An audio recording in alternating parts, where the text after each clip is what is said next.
just wanted to show you something that I don't see very often. But when I do see it, it's in this part of Louisville. And so I wasn't completely surprised, but something to consider, kind of especially if you're in the south end of Louisville, kind of the I-65, Gene Snyder area. We see it pretty regularly.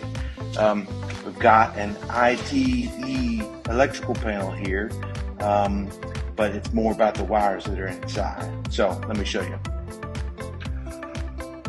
All right, so if you'll take a look here, you can see the aluminum wiring that they use in this house. And this house was built in 1973, and it kind of fits right in there in that window where they were utilizing aluminum wiring. So if you're looking for it and you're kind of down this area and you want to know, that's what it looks like.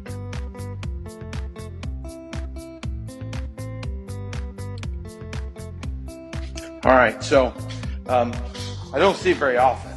I really don't.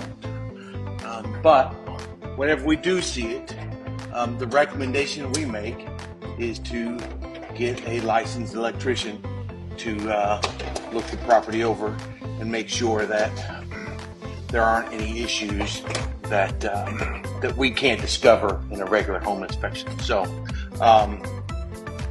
it's safe to say that, you know, a lot of these homes